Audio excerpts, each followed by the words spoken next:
in the module number 4, and in this session we are going to discuss about the reverse osmosis, that's under desalination process, and we are also going to discuss about deionization process. Okay, so let us start first with the desalination process. What is this desalination process? As the name itself indicates, desalination is a process of removal of the salt content. Okay, salt content from a seawater or highly concentrated brine solution, so that the water will become potable. Potable means the water which is suitable for drinking purposes. And very many different methods are available for this process. Multi-flash evaporation process, reverse osmosis, and electrodialysis are some of the processes for desalination. And this process is carried out where there is an acute shortage of water in some oil countries. If they dig well, they will be getting only the oil contents, not the water contents. So there is no way of getting a potable water. In such places only these processes will be carried out more. Okay, this is a process of conversion of the highly rich brine water into the potable water, or the conversion of the salt sea water into the normal potable water. Okay, in our syllabus we have reverse osmosis process. So let us discuss about the reverse osmosis process.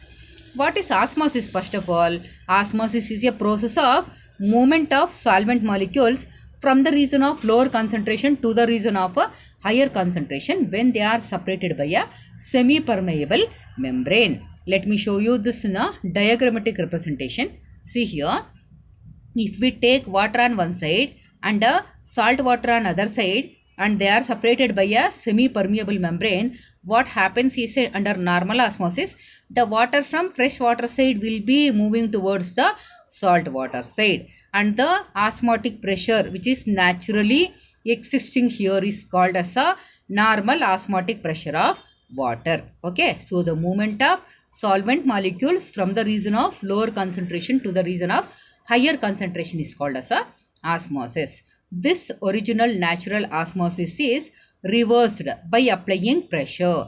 How much pressure? The pressure which is greater than the normal osmotic pressure of water is applied, so that the water from salt water side will be moving towards the normal water side. This is the principle involved here.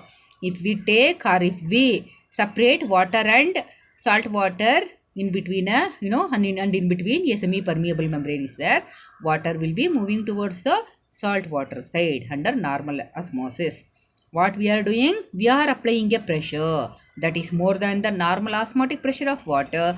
What happens is the water contents from salt water side will be moving towards the normal fresh water side, and the salt contents will be left inside the membrane only. Okay, is called as a reverse osmosis. Okay, by applying the osmotic pressure greater than the normal osmotic pressure of water and bringing the solvent molecules from sea water to the normal water side is called reverse osmosis. Okay, and industrially, where there will be a huge apparatus will be there, many series of pipes will be there, water pipes will be there. Inside they are lined with a semi-permeable membrane like cellulose or nylon membranes will be there. Okay, under water, under pressure that is around 400 to 540 psi will be applied. So the water from sea water side will be moving towards the normal water side. This is about the industrial conversion of the sea water or brine water into potable water. This will be the operator structure. Fine.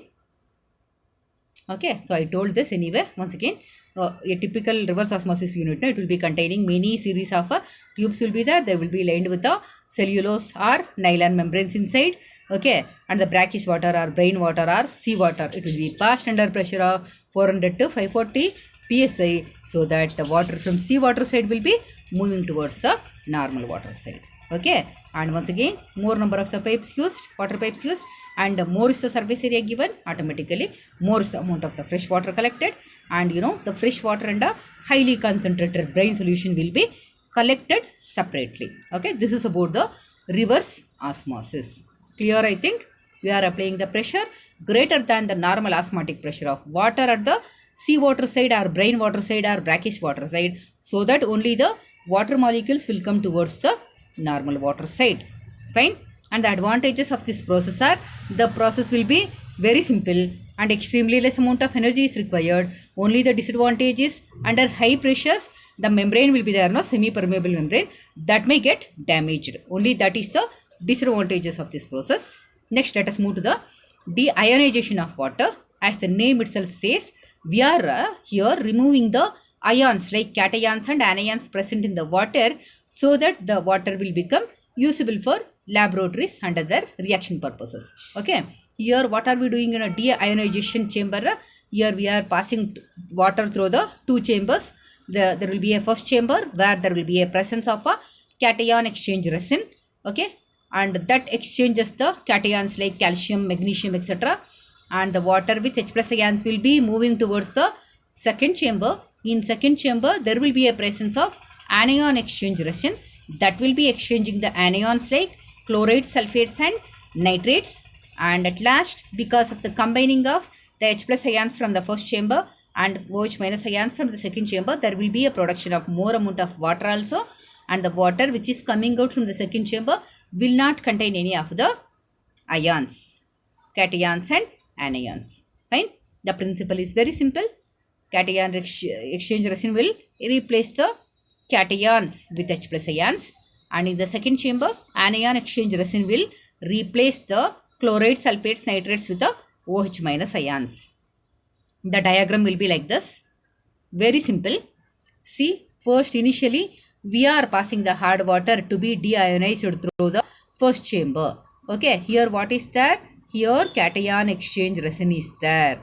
Okay, these are the polymers like disulfonates or vinyl polymers will be there.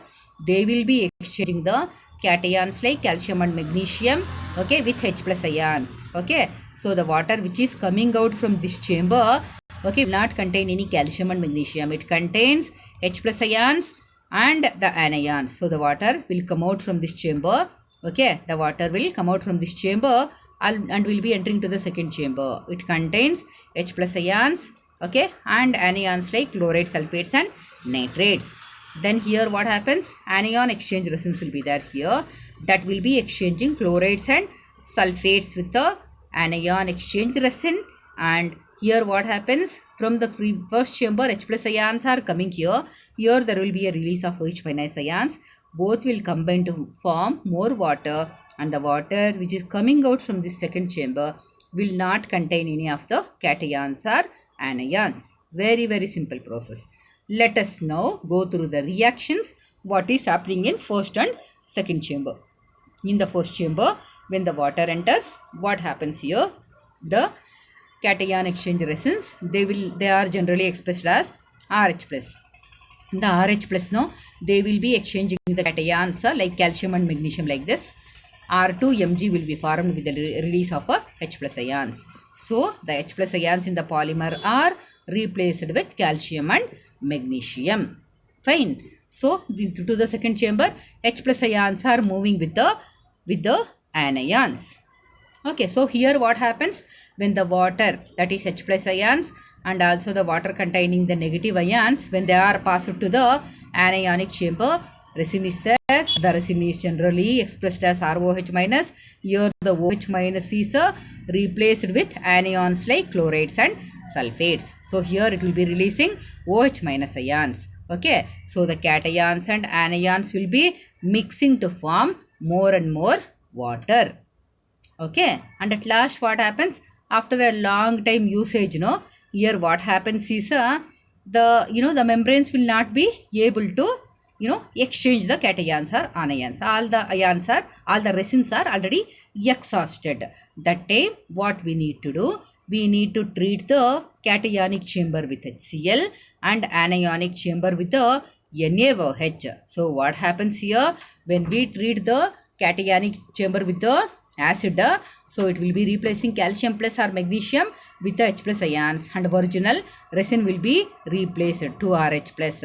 Okay, and the anionic chamber will be treated with the hydroxyl ions, that is like NaOH or KOH. Base like NaOH or KOH, it will be treated with the and it will be replacing the OH minus with the negative ions. So it will be replacing the original ROH minus, the anion exchange resin. Okay, now the chambers are once again ready to exchange the ions. Fine. This is about the regeneration. The cation chamber is treated with acid like HCl or H3SO4, and the anion chamber is treated with a base like NaOH or KOH. Fine. So this is about the deionization of water. We will be meeting in the next class with a new topic. Until then, take care.